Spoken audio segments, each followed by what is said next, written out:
Hello, welcome to week 2 of Women of the Old Testament. Today we are going to be looking at Sarah, Hagar, and Mothers of Great Nations. Thank you so much. We're glad you chose to join us, and we hope you find this interesting and instructive.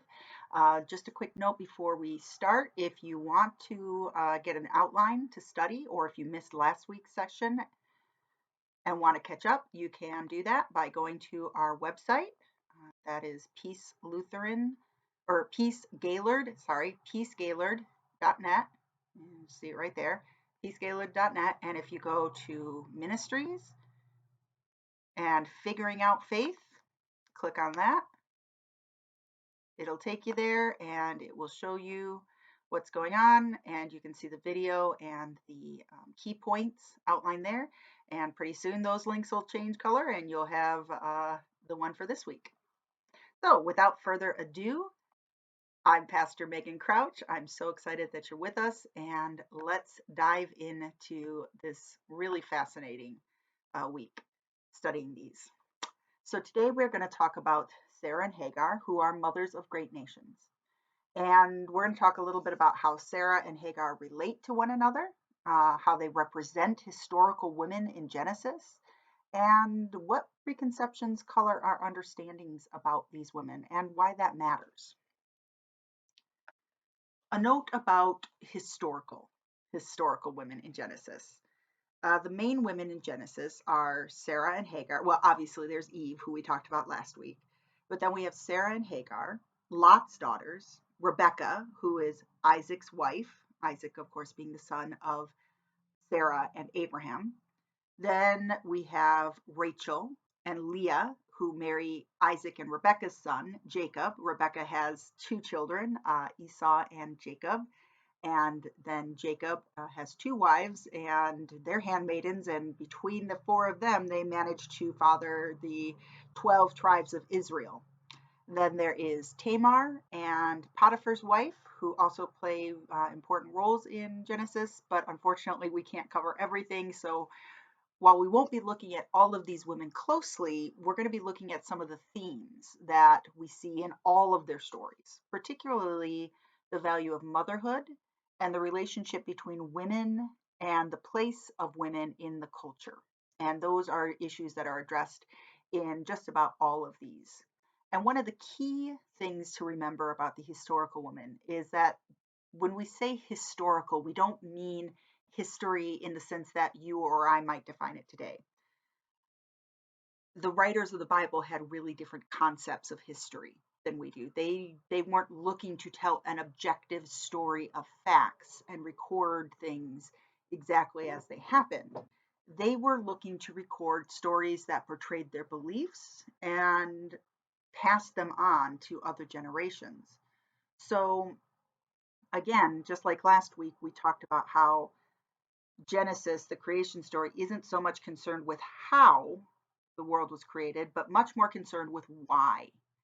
And it's the same thing with these stories. We don't know exactly how old Abraham was when he had Isaac. Maybe he's 100, like it says in the Bible. Maybe he's not. That's not the main point of the story. Why they said he was that old is it was a common thing to say that people who lived long lives were righteous before God. And so to give somebody the attribute of old age was a way of talking about how righteous these people were. That's something that most Jewish readers would have known right away and would have said, oh, that makes sense. I can understand that they're talking about him being a very righteous and faithful person. So that why is very important. And that's what they're looking to convey in these stories. What all this means is that these stories are seen through various political, social, and theological lenses of people who wrote them.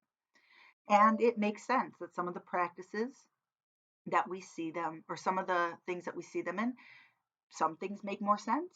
Some of the triumphs make the women seem more significant. Some of the lenses that we're looking through can really shape our opinions of these stories and these women.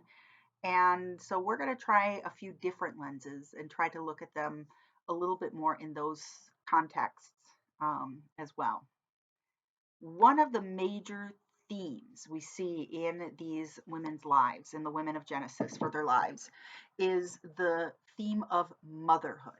And the Bible, women in the Genesis and even throughout the Bible, are often shown as wives or mothers. Much of their status, their grief, and their joy is wrapped up in the identity they have, first as a wife and second as a mother. And that's going to be incredibly significant as we look at these stories.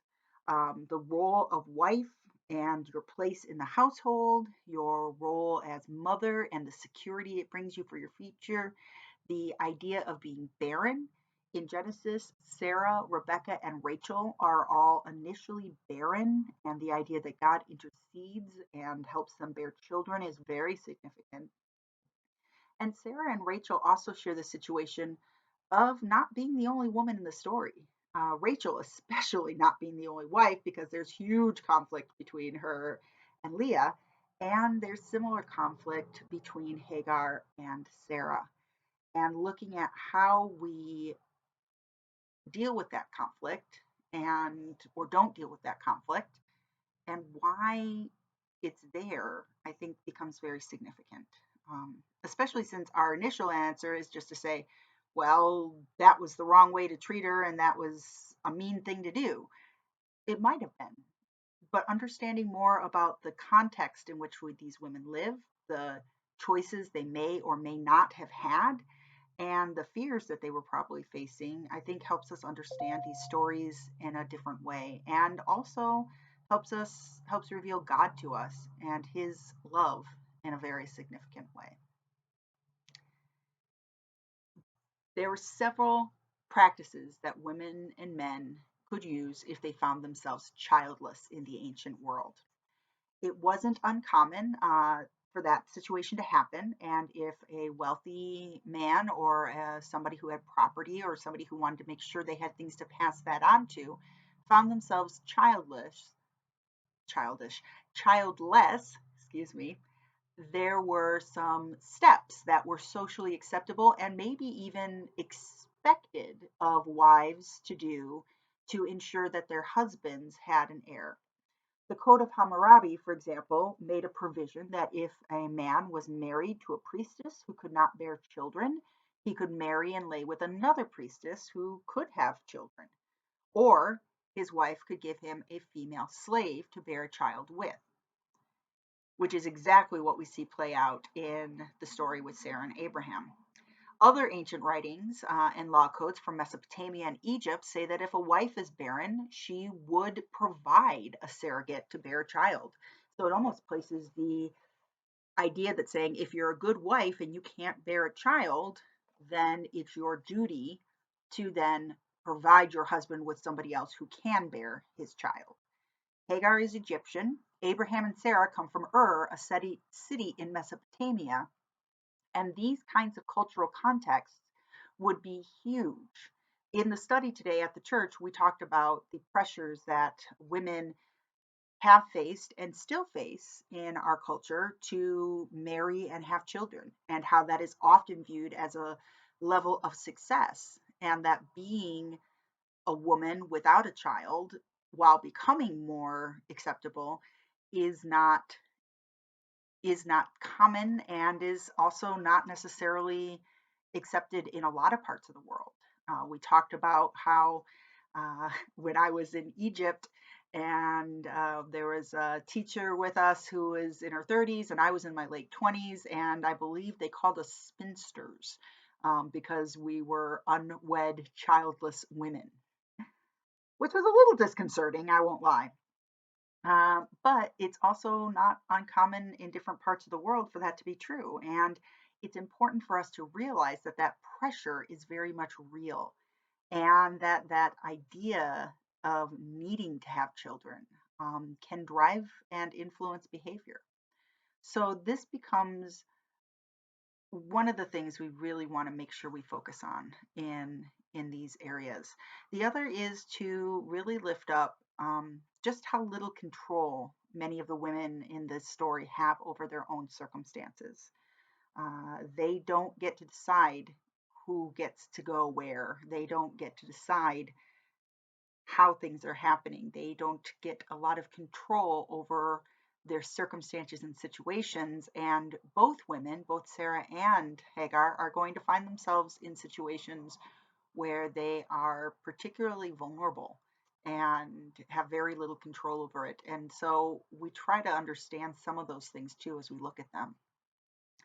That being said, there's also quite a bit of looking at how women of different cultures can support or not support each other, and we're going to get into that soon too. But first, we have to meet Sarah and Hagar.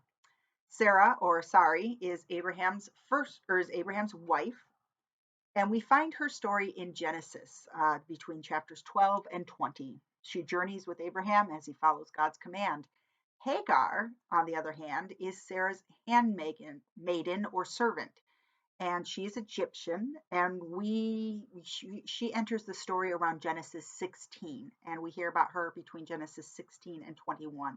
So those are the chapters of Genesis that we're going to be focusing on for this study. Genesis 21, or Genesis 12. Wow.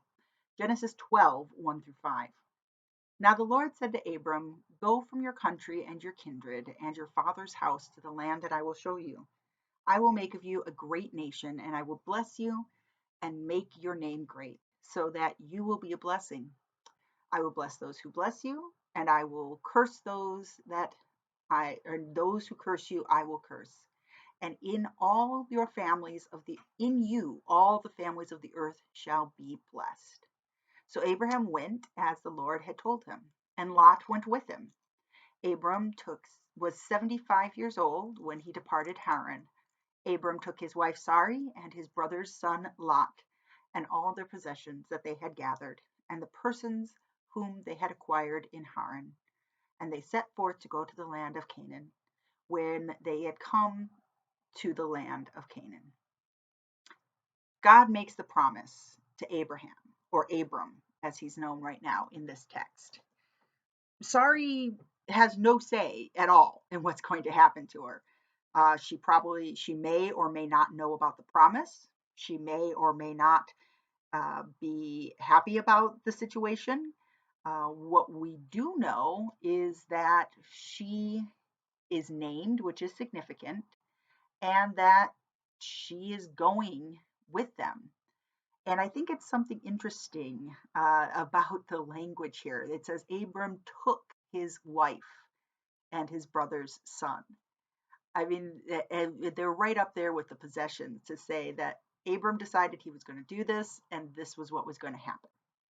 So, to put this in context, we're not talking about packing up the family minivan and going. We're talking about hundreds, maybe even thousands of people uprooting themselves from their homes, their historical homes where their extended families were, and departing for unknown. So this would have been very frightening and scary, and the journey is not without peril. In Genesis 12, we read that there was a famine in the land. So Abram went down to Egypt to reside as an alien there, for the famine was severe in the land. Then he was about to enter Egypt. He said to his wife Sarai, "I know well that you are a woman beautiful in appearance, and when the Egyptians see you, they will say, 'This is his wife.' Then they will kill me, but they will let you live. Say that you are my sister, so that it may go well with me because of you, and that my life may be spared on your account." When Abram entered Egypt, the Egyptians saw that the woman was very beautiful.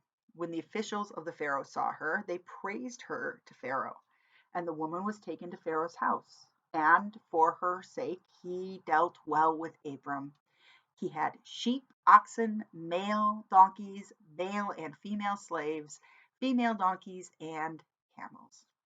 So here we enter into this situation where Sarai is kind of put in a really difficult position. On the one hand, if the Pharaoh did decide to kill Abram and take her, she would be the Pharaoh's, and there's not much she could do about that. On the other hand, she says it's a sister, and she still ends up in the same position, but her husband is alive. And it's interesting to note here that there's a little bit of that cleverness that Abraham has that comes through. He wants things to go well with him. He wants the Egyptians to do well, deal well with him. And so he puts himself in this position where he can probably get the most out of it now and live and see, sorry, live. Now, there's a couple of problems with it, obviously. Sorry has been given to another man, which is not okay. And Sari also finds herself in this really uncomfortable position of, do I follow my husband's orders? Do I break my marriage vows? There's just a whole lot of things going on. One of the things that I find myself wondering is if this where Hagar comes into the story, and if she's one of the Egyptian slaves that was gifted, um, so-called gifted to them, and if so, maybe the relationship between Sarah and Hagar had some problems to begin with, because this probably would have been a traumatic experience for Sari, one that she might not like remembering. In any event, they do this and God intervenes. And that's what's important to remember here. God does not tell them to go to Egypt. God does not tell Abraham to do this or Abram to do this. But what they are kind of straying from this path that God has set them on. But what God does, and it's important to remember, God is always the main character in the Bible. And it is always about God and his story. So God in this story intervenes to get them back together in Genesis 12:17-20. But the Lord afflicted the Pharaoh and his house with great plagues because of Sarai, Abram's wife. So Pharaoh called Abram and said, "What is this you have done to me? Why did you not tell me she was your wife? Why did you say she is my sister, so that I took her for my wife? Now then, here is your wife, take her and be gone." And Pharaoh gave his men orders concerning him, and they sent him on the way with his wife and all that he had. God intervenes to save Sari. And I think this is incredibly important for us to realize because, one, it shows the value that she had as a woman in the story, and that women weren't just interchangeable parts in the story or the culture. The other thing is that it shows us something about the nature of God. We often think of the Old Testament God as being mean and distant and judgmental, and the New Testament God as being good and kind and gentle. And the reality is, there is only one God in the Bible, and God is both judgmental and lawful in the New and Old Testament, and graceful and loving in the New and Old Testament. And so here we see God intervening to restore his people. And if you are telling this to a Jewish culture, you're seeing how God is not allowing the children to stray, and how he's walking with them through danger. And that becomes a very important message about how God will walk with you in your life. So that's a big part of this story. After these things, the word of the Lord came to Abram in a vision, saying, "Do not be afraid, Abram. I am your shield. Your reward shall be great." But Abram said, "O Lord God, what will you give me? For I continue childless, and the heir of my house is Eleazar of Damascus." And Abram said, "You have given me no offspring, and so a slave born in my house is to be my heir." But the word of the Lord came to him, "This man shall not be your heir. No one but your very own issue shall be your heir." He brought him outside and said, "Look towards the heavens and count the stars if you are able to count them." Then he said to him, "So shall your descendants be." And he believed the Lord, and the Lord reckoned it to him as righteousness. Now, righteousness is right relationship. So this beautiful moment where God has reassured Abram of the promise and the covenant, and it's really important for that. And note that Hagar and Ishmael have not really entered the story yet. and that Sarai is not present to hear the promise. So far, the promise that has been made is that Abram will have a child and that God will multiply his descendants and provide for him in the land in which he is going. And that through those descendants, through the family of Abraham, all the world shall be blessed. Now, Sarai, Abram's wife, bore him no children. She had an Egyptian slave girl whose name was Hagar. And Sarai said to Abram, "See that the Lord has prevented me from bearing children." This is that whole idea that if you were barren in the ancient world, that it was somehow your fault. It wasn't just that your body was broken, it was a moral character flaw.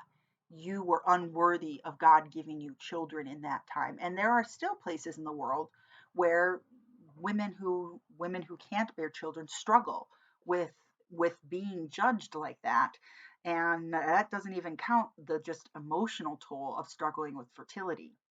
So I think it's very telling that Sarah says, "The Lord has prevented me from bearing children." So she may even see what she's doing as holy and sacrificial on her part. And as we talked about earlier, it was absolutely a custom and a ritual that would have happened in the ancient world. So she said, "You see that the Lord has prevented me from bearing children. Go in to my slave girl. It may be that I shall obtain children by her." And Abram listened to the voice of Sarai.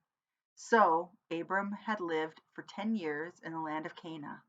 Sarai, Abram's wife, took Hagar the Egyptian, her slave girl, and gave her to her husband Abram as a wife. He went to Hagar, and she conceived. And when she saw that she had conceived, she looked with contempt on her mistress. Then Sarai said to Abram, "May the wrong done to me be upon you. I gave my slave girl to your embrace, and when she saw that she had conceived, she looked on me with contempt. May the Lord judge between you and me." But Abram said to Sarai, "The slave girl is in your power. Do to her as you please." Then Sarai dealt harshly with her, and she ran away from her. There is so much drama happening here and so much disturbing about this text. One of the key things is this idea, of course, this cultural idea that it's okay to have your children by having that if you were to give a slave to your husband, they could have a child and you could raise it as yours. That's, of course, never okay and doesn't work out. The idea that Hagar conceives a child and then she starts to probably feel like she has a new place and new authority. Having Abraham's child would have given her social standings and protection that she didn't have as a slave. And that's really important to remember. And that causes then the friction between Sarah, who is probably angry. The word outrage here is Hamas. It's a very strong word. It's not just the wrong you have done me, but the outrageous wrong you have done me.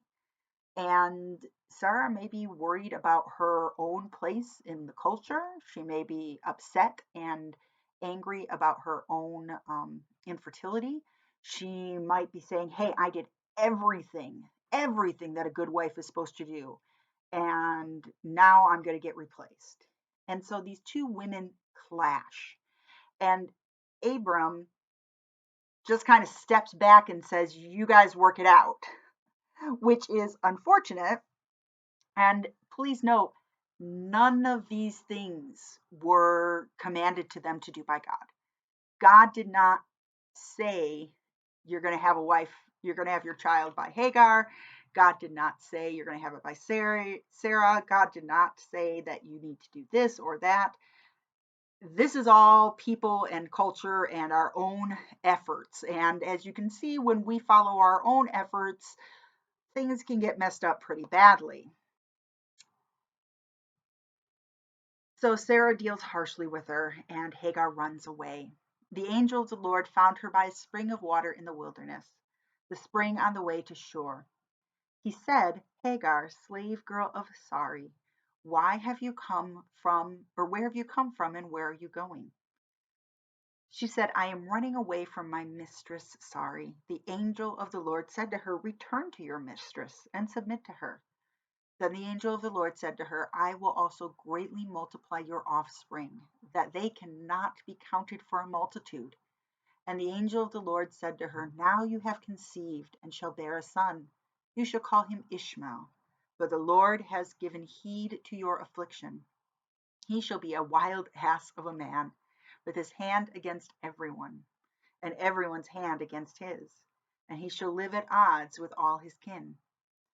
So she named the Lord who spoke to her, you are El Roi, for she said, have I really seen God, and remained alive after seeing it. This is an amazing and unique encounter in the Bible, and it's so worth taking time because Hagar, this outcast, marginalized woman in the Bible, is unique in being the first person in the Bible to be visited by a divine messenger. And she is also the only person, male or female, who names God. And this is incredible. She names God El Roi, or God who sees me. And she's instructed to name her son Ishmael, which means God hears. So basically, this encounter identifies God as one who sees and hears outcast and marginalized people. And unfortunately, this text has been used to justify and say, see, the angel sent Hagar back and said, submit to your mistress. So that justifies slavery or treating people from different cultures and classes as if they're less than. When really the point of this passage is that nobody is less than. God, who has made this covenant with Abram, still goes out into the wilderness, follows Hagar, and instructs her to go back so that her life can be saved and so that she can live and bear this child. And Hagar says the most beautiful thing. She names God.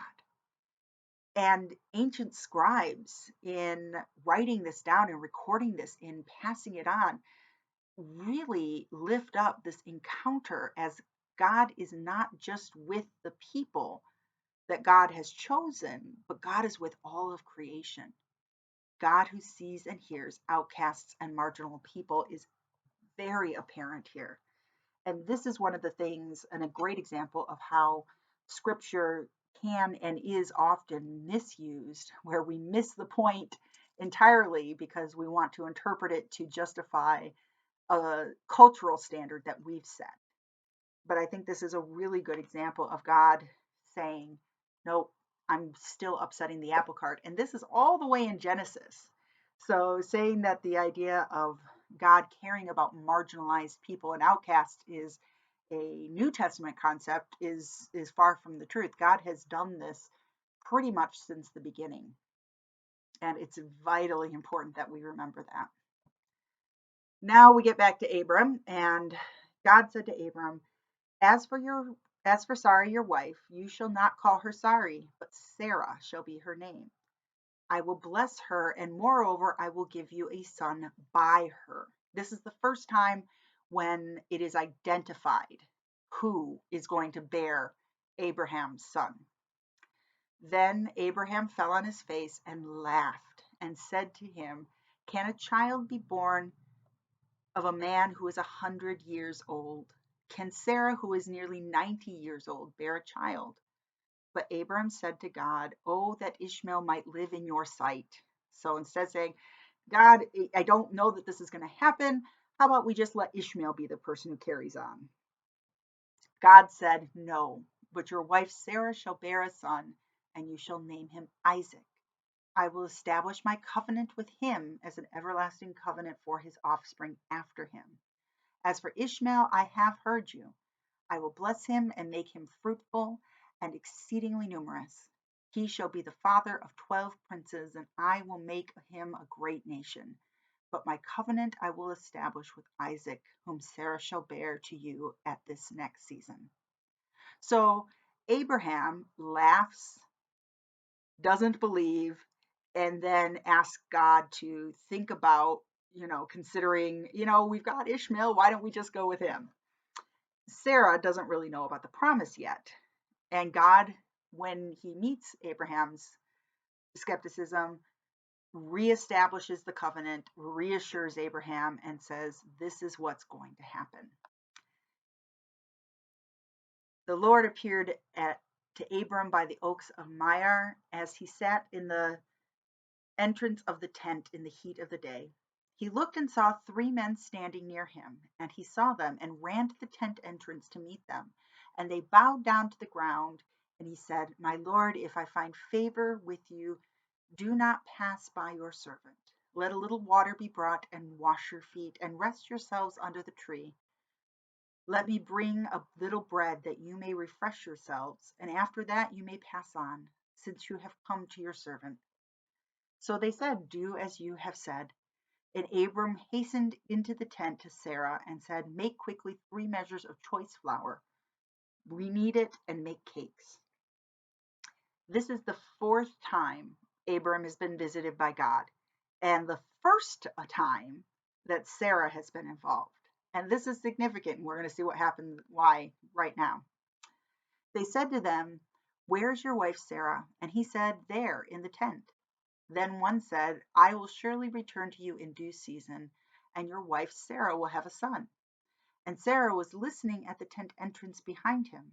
Now Abram and Sarah were old, advanced in age. It had ceased to be with Sarah after the manner of women. So Sarah laughed to herself, saying, after I have grown old and my husband is old, shall I have pleasure? The Lord said to Abraham, why did Sarah laugh and say, shall I bear a child now that I am old? Is anything too wonderful for God? At that set time, I will return to you in due season, and Sarah will have a son. But Sarah denied it, saying, I did not laugh, for she was afraid. And he said, oh, yes, you did laugh. This is amazing and interesting because it kind of shows the difference in the cultural understandings between men and women. Abram, who questions the promise repeatedly and is reassured repeatedly by God that it will happen, is not chastised at all for questioning. But Sarah, who laughs and says, what, I'm going to have a kid now? Are you kidding me? Gets chastised. And it's interesting because, on the one hand, the question is very valid. Is anything too wonderful for God? Abram and Sarah have both questioned this covenant. And I don't know if Abram had shared any of the previous visits with Sarah or not, but the idea that they would both have this questioning, this doubt, and get these 2 different responses is kind of a little bit disturbing, but also I think says a lot about how people saw the roles of men and women. Abram is someone of authority and power, and Sarah is just kind of put back in her place. So that's kind of interesting to me. The other thing that I think is so interesting is that Sarah, who is a woman who has wanted a child her whole life, um, you know, greets the news at first with skeptical laughter, and then later we will see with joyful laughter. And I think there's something really beautiful about her joy that is important to recognize as well, um, as we get there.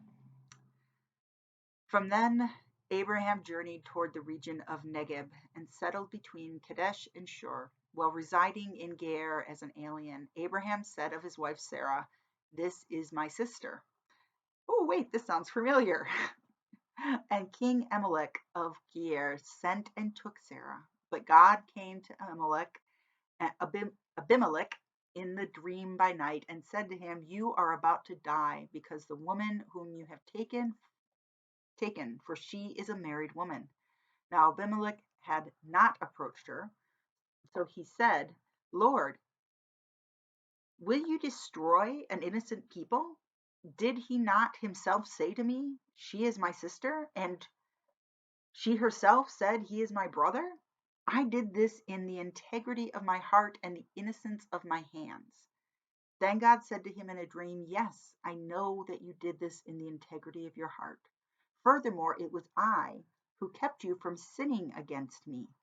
Therefore, I did not let you touch her. Now then, return the man's wife, for he is a prophet, and will pray for you, and you shall live. But if you do not restore her, then you shall surely die, and you and all that are yours. This is troubling. That this happens, because on the one hand we're sitting here thinking, didn't we learn anything in Egypt? On the other hand, we see something really impressive happening here. Again, our designs, our fears, our human plans interrupt God's plan, and God again intercedes to restore it. God doesn't want to see the king Abimelech and his people die. He does not want to see Sarah with another man. He wants her with Abram, and he wants Abram to have that child. And so he intercedes. And this idea of the king saying, again, a foreign king saying to God, I'm innocent, you know that I didn't mean any harm. And God says, I know that, and it was I who kept you from sinning against me. I'm warning you. I'm trying to get things back on the right track again.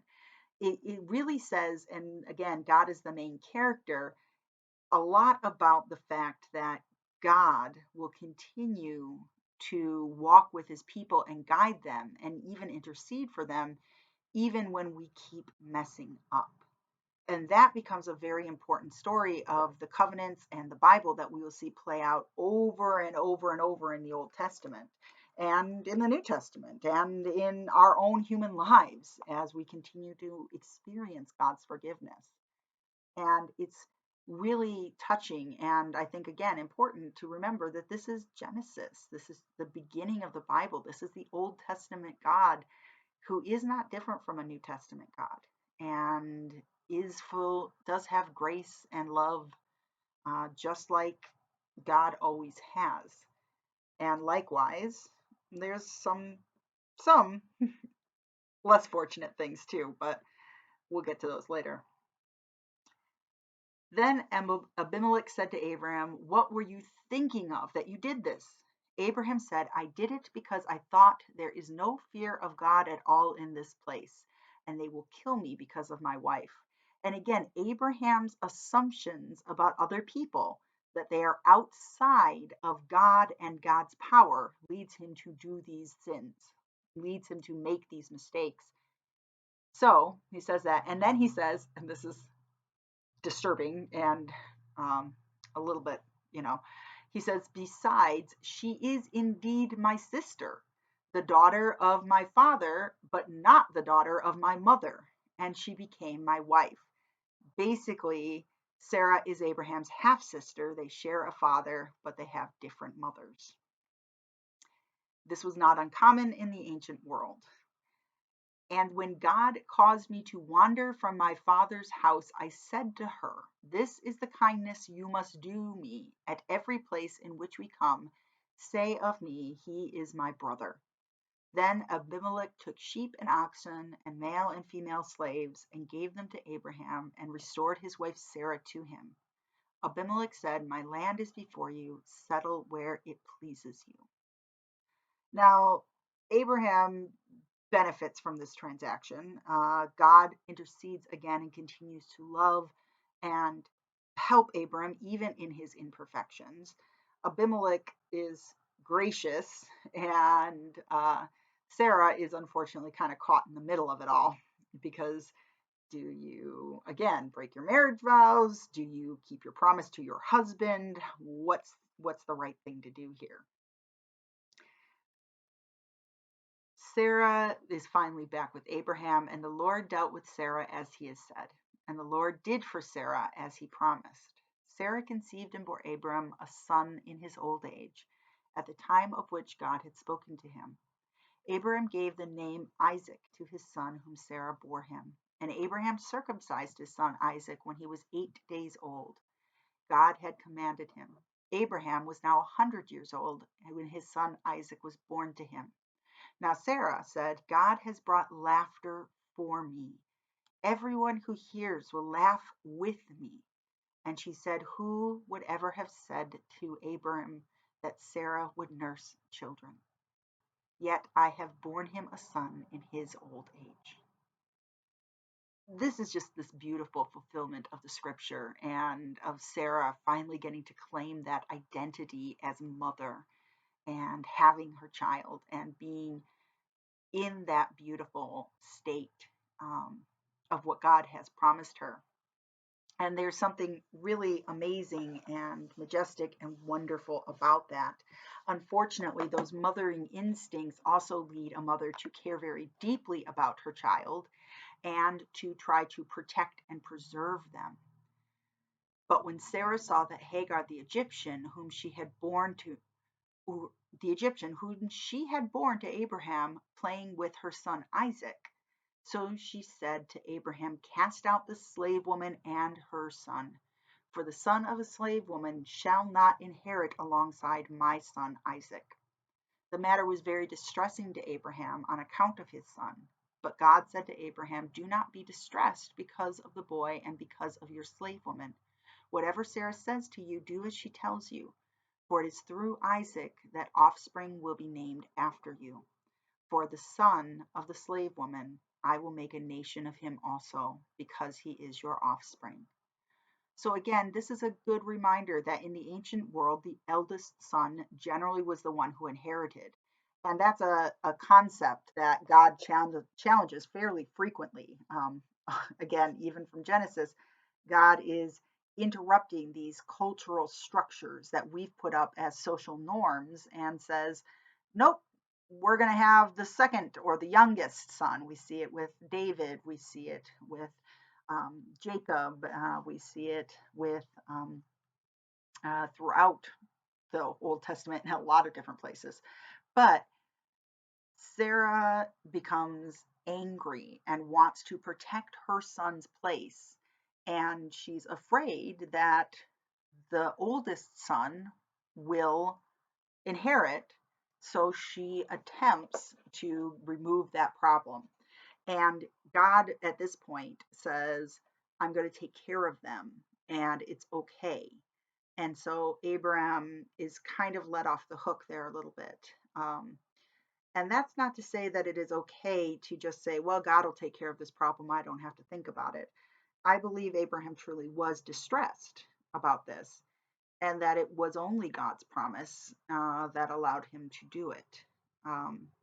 Now, I don't know these things and I can't always, you know, I don't have all the answers, but I do believe that these social dynamics that everybody was in put people in situations where they made choices that they probably regretted and made them do things that they might not have done under different circumstances. And I think that says a lot to how God is intervening in the social structures around our world and trying to say, I want to offer you something better. I want to offer you a way in which everyone can win, in which Hagar and her child are cared for, in which Abraham is cared for, in which Sarah and her son are cared for. And the idea of that is not impossible or preposterous. And yet we often spend a lot of time thinking and focusing on, well, God gave her a child in her old age, and that's the miracle. I think the miracle is that God continues to provide for everyone, even though we keep finding ways and pressures within the structures that we set up as humans to isolate, marginalize, and compete with one another. But let's find out what happens to Hagar and Ishmael. They are left, they take some provisions, and when the water skin was gone, Hagar, she, cast the child under one of the bushes. Then she went and sat down opposite him a good way off, about the distance of a bow shot. And she said, Do not let me look upon the death of the child. And as she sat opposite him, she lifted her voice and wept. Then God heard the voice of the boy, and the angel of God called to Hagar and said from heaven, "What troubles you, Hagar? Do not be afraid, for God has heard the voice of the boy where he is. Come, lift up the boy and hold him fast with your hand, for I shall make a great nation of him." Then God opened her eyes, and she saw a well of water. She went and filled the skin with water and gave the boy a drink. The story then continues to talk about how God was with the boy as he grew up in the wilderness and became an expert with a bow. And God comes to Hagar again. And there's something, again, that beautiful idea of God continuing to be with the person who feels like they are at the end, that there are no options. Hagar is basically waiting for herself and her child to die. And God says there's another way, there's a future, there's life. And she believes him, and there is life. And then becomes amazing. Ishmael, of course, goes on to be the father of many people, and many people trace him back as the founder of the Muslim faith. And they talk about, and this is a little bit, and I don't know nearly enough about this to be an expert or to, be authoritative on it, but they talk about how God, which child God made the covenant with. And in Jewish and Christian traditions, that covenant is made with Isaac. In the Islamic tradition, it's made with Ishmael. And that's why all three of those, Judaism, Christianity, and um, Islam, are considered Abrahamic religions because they all trace their parentage back to Abraham. And God is with both sons and both children. And while we don't hear much more about Ishmael in the Christian Bible, there is more about him, a lot more about him in the Quran. And that's a conversation for another time. But it's, again, important to think about and lift up that God continues to embrace and grow that circle of grace beyond what we have narrowly limited it to. And that becomes really, really important and a key part of what God is trying to do with humanity and the story that's trying to be told. So, what can we learn here? There's tension between women of different classes here, and there remains that to this day. Those who are more privileged and those who are less privileged, like Hagar. And it's part of our job as descendants of these stories to consider how we can reconcile this. Unfortunately, these texts have been used to justify slavery and classism and say, yep, it's okay for one person to have and another person to have not. God challenges those, and I think we miss the point of these stories entirely when we try to use them in that way. But it's there, it's been done, it's been used, and owning that is an important part of moving beyond it and hopefully becoming a more reconciled kingdom, more like God's kingdom and a little less like ours. There's also the way that people in unfortunate circumstances will push and shove and try to get ahead of at least someone. And when we look at the way that rights are often distributed, we often see white male, rich white men, then poor white men. Then we see the same thing happen with Black individuals or people of different cultures and races, but men.